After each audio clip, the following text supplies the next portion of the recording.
नमस्कार। मैं doctor OP Mishra और आप देख रहे हैं दैनिक दुनिया समाचार। दैनिक दुनिया समाचार के अहम बात कार्यक्रम में कई अहम मुद्दों पर मैं आपके साथ चर्चा करूंगा और बताऊंगा भारत के यशस्वी प्रधानमंत्री आदरणीय नरेंद्र मोदी जी ने कल जो कुछ लाल किले की प्राचीर से कहा, उसके पीछे की उनकी सोच क्या है और आगे की सोच क्या है। संघ की भाषा में उद्बोधन शब्द इस्तेमाल कर किया जाता है, तो मैं भी भाषण का जिक्र नहीं हूं, उनके सार गर्भित उद्बोधन का जिक्र करूंगा। भारत के इतिहास में पहली बार किसी प्रधानमंत्री ने, इंक्लूडिंग नरेंद्र मोदी जी ने, अपने 11वें वर्ष में जब वो लाल किले की प्राचीर से बोल रहे थे तो उन्होंने संघ का जिक्र किया। संघ बोले तो राष्ट्रीय स्वयंसेवक संघ, वो उसके प्रचारक रहे, स्वाभाविक बात है, तारीफ की जानी चाहिए और के स्वयंसेवक हैं, बात में भी कोई दो राय नहीं। लेकिन ये काम वो 10 साल में अपने हर भाषण में कर सकते थे, हल्का फुल्का ले लेते। कल उन्होंने अपने 103 मिनट के भाषण में काफी समय संघ पर दिया और संघ की भूल प्रशंसा की। जाहिर सी बात है, जब किसी देश का प्रधानमंत्री, वो भी 140 करोड़ देश का जो प्रतिनिधित्व करता है, जब वो किसी संगठन के बारे में बोलेगा, वो भी उन्होंने एनजीओ शब्द इस्तेमाल किया। संघ को इतना बड़ा एनजीओ कोई नहीं है, तो स्वाभाविक से क्रिया और प्रतिक्रिया होगी, पूरे विश्व में होगी। ये वही संघ है जिसने कभी भी भारत के संविधान को स्वीकार नहीं किया। ये वही संघ है जिसके योगदान का, आजादी की लड़ाई का कोई भी एक भी डॉक्यूमेंट नहीं। ये पता चला था कि संघ के आदि सरसंघ चालक डॉक्टर केशवराम बलिराम हेडगेवार ने एज ए पर्सन कुछ कार्यक्रम में भाग लिया था, न कि एज ए संगठन प्रमुख। यानी कि राष्ट्रीय स्वयंसेवक संघ ने आजादी की लड़ाई में अगर कोई एक भी भूमिका निभाई होती तो उसका उल्लेख किया जाना चाहिए। आप जगह जगह आज जो है, आप राष्ट्रीय ध्वज लिए घूम रहे हैं चारों तरफ, हर घर तिरंगा यात्रा की बात हो रही है। क्या संघ या भारत के प्रधानमंत्री ये बताएंगे कि राष्ट्रीय स्वयंसेवक संघ का जो हेडक्वार्टर नागपुर में है, वहां एक लंबे समय तक, लगभग 50 वर्षों तक राष्ट्रीय ध्वज क्यों नहीं लगा? हम सब जानते हैं कि आरएसएस की जो फिलॉसफी है, उसमें राष्ट्रीय ध्वज का कोई महत्व नहीं है, आज भी महत्व नहीं। वहां भगवा ध्वज को महत्व है, भगवा ध्वज को प्रणाम करने की प्रथा है, आप सब जानते हैं। मैं भी संघ के साथ 1975 से जुड़ा रहा। हमारे तमाम मित्र आज कहते हैं कि आपने यू टर्न क्यों ले लिया? मैंने कोई यू टर्न नहीं किया, लेकिन मुझे उस समय की संघ की परिपाटी, संघ के सिस्टम और आज के संघ के सिस्टम में जमीन आसमान का अंतर दिख रहा है। ये ठीक है कि समय के साथ परिवर्तन होना चाहिए, लेकिन ऐसा कैसा परिवर्तन कि संघ के लोग टिकट दिलाने की गारंटी नहीं।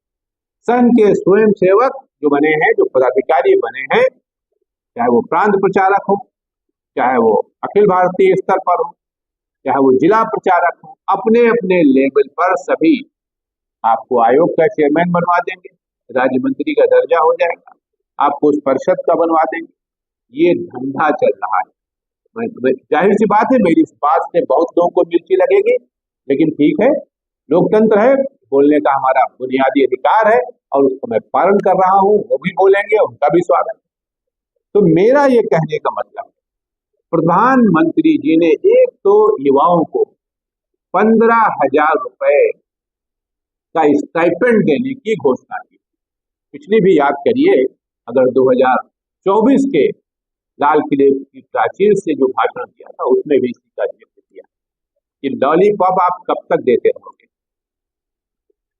मैं ये बात डंके की चोट पर कह रहा हूं कि भारत के प्रधानमंत्री का जो वैल्यू सिस्टम है वो डिक्रीज हो रहा है, नॉट इंक्रीज। और जिनकी आप आलोचना कर रहे हैं, राहुल गांधी, मैं उनका प्रवक्ता नहीं, वो इंक्रीज हो रहा है। आपको यानी कि भारत के प्रधानमंत्री का जो सारगर्भित उद्बोधन था वो 9 लाख लोगों ने करीब व्यूज में आए, 10 लाख होने। लेकिन राहुल गांधी जी का लीडर अपोजिशन के रूप में जो उन्होंने कांग्रेस पार्टी में भीगते हुए राष्ट्रगान गाया था वो 32 लाख क्रॉस कर गया। पॉपुलरिटी कहीं न कहीं डाउन हो रही।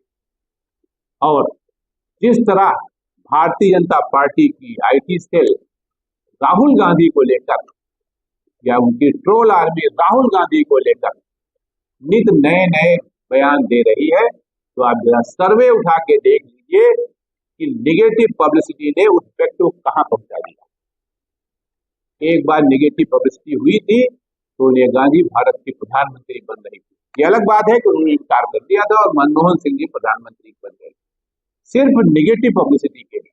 वो है ना, बदनाम होंगे तो क्या नाम न होगा। एक बंदे ने पूरे देश को हिला के रख दिया है, खासतौर से प्रधानमंत्री मोदी और गृह मंत्री अमित शाह। 17 तारीख से वो बिहार में भी शुरू कर रहे हैं जन आंदोलन पद यात्रा। मेरा कहने का मतलब कि मैं बात कर रहा हूं लाल किले की प्राचीर से प्रधानमंत्री जी के भाषण का, उद्बोधन का, तो उससे फिर आते हैं और ये जानना चाहते हैं कि जिस संघ को, राष्ट्रीय स्वयंसेवक संघ को सरदार वल्लभ भाई पटेल जो भारत के पहले गृह मंत्री थे बैन किया। क्यों? सरदार वल्लभ भाई पटेल को तो आप आज भी पूज रहे हैं और कह रहे हैं कि महात्मा गांधी की गलत नीतियों के कारण सरदार पटेल प्रधानमंत्री नहीं बन पाए, वही सरदार पटेल जिन्होंने आपको बैन किया। आप लाल किले की प्राचीर से सावरकर का जिक्र करते हैं। सावरकर और जिन्ना में कोई बहुत फर्क नहीं है। सावरकर भी हिंदू और मुसलमान 2 राष्ट्र चाहते थे और जिन्ना भी यही चाहते थे। जिन्ना का तो सपना पूरा हो गया, सावरकर जी का सपना नहीं पूरा हो पाया।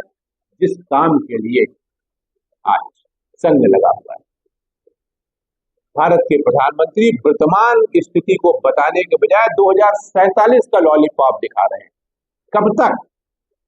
लोग समझ रहे हैं, लोग आकलन कर रहे हैं और लोग आपकी बातों का विश्लेषण भी कर रहे हैं कि आप कह क्या रहे हैं, आपकी सोच का अंदाजा है। आप सोच रहे हैं कि आप इस तरह के भाषण देके अगले 10 साल तक की अपना प्लाट तैयार कर रहे हैं। ऐसा नहीं, जबरदस्त आक्रोश है। कहीं भी चुनाव करा के देख लीजिए, कहीं भी किसी भी राज्य में। मैं उत्तर प्रदेश से हूं, लखनऊ में रहता हूं। उत्तर प्रदेश में अगर आज की तारीख में विधानसभा चुनाव हो जाए तो कांग्रेस और समाजवादी पार्टी के गठबंधन को 250 सीटें मिलेंगी। ये सर्वे बयान देने को तो विधानसभा में बड़े बड़े बयान दिए जाते हैं। अभी यहाँ 24 घंटे तक विधानसभा सत्र चला था, बड़े बड़े बयान थे, लेकिन बयान से और हकीकत में जमीन आसमान का अंतर। लेकिन ये सबको दिखाई नहीं देगा। हकीकत बहुत कड़वी होती, बहुत मिर्ची लगाती, वो दिखाई नहीं देती। प्रधानमंत्री जी का जो भाषण था 103 मिनट का लाल किले की प्राचीर से, उसमें कुछ नया नहीं था। हमने जो अपना एनालिसिस किया है तो पिछले 100-150 दिनों में प्रधानमंत्री जी ने जो भी एक्टिविटीज की हैं, जो भी भाषण दिए हैं जगह जगह पे जाके, चाहे सेना के बीच में गए, चाहे ऑफिशियल है जो पीएम बात किए हो वो, चाहे किसी भी प्लेटफॉर्म पर उन्होंने भाषण किया, उन सबको एक साथ कंपाइल करके भाषण बना दिया गया है और वही भाषण उन्होंने पढ़ दिया या दे। आज से इतना है।